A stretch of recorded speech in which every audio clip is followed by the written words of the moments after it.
আপনাদের এই মিছিলটা কি বেরিয়েছে আরজি করে যে নারকীয় ঘটনা, সেই ঘটনার প্রতিবাদে আমরা চাই যে পশ্চিমবঙ্গ তথা সারা ভারতবর্ষে যেখানে যত নারী নির্যাতন হচ্ছে তার দোষীদের মানে উপযুক্ত শাস্তি হোক এবং আর কখনো যেন এরকম ঘটনা যেন আর না ঘটে।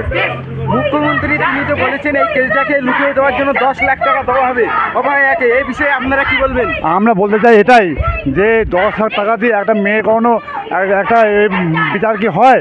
আমরা অবশ্যই শাস্তি চাই, আগে শাস্তি চাই এবং চাই যে পশ্চিমবঙ্গে আর কোথাও যেন এরকম ঘটনা যেন না ঘটে।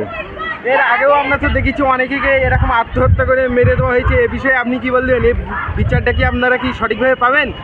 আমরা এই জন্যে সারা পশ্চিমবঙ্গের সমস্ত ছাত্রছাত্রী জনগণ এইটা নিয়ে লড়ছে যাতে এর সঠিক তদন্ত হোক এবং এর বিচার হোক।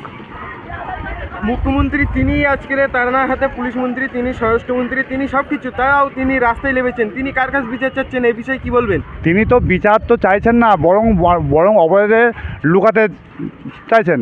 আমরা চাই এই সত্যিকারের তদন্ত হোক এবং এর বিচার হোক। নাটকবাজি বাদ দাও, এই বিষয়ে আপনি কি বলতে চান? নাটকবাজি তো আমরা করছি না, নাটকবাজি করছেন কিন্তু ওনারা শাসকরা।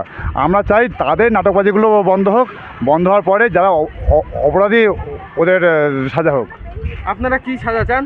আমরা চাই মানে প্রকৃত যে অপরাধী আগে তাকে আইডেন্টিফাই করা হোক এবং তার বিচার হোক এবং তার সেই বিচারে যা সাজা হবে সেটা হোক, কোনো অপরাধী যেন ছাড়া না পায়।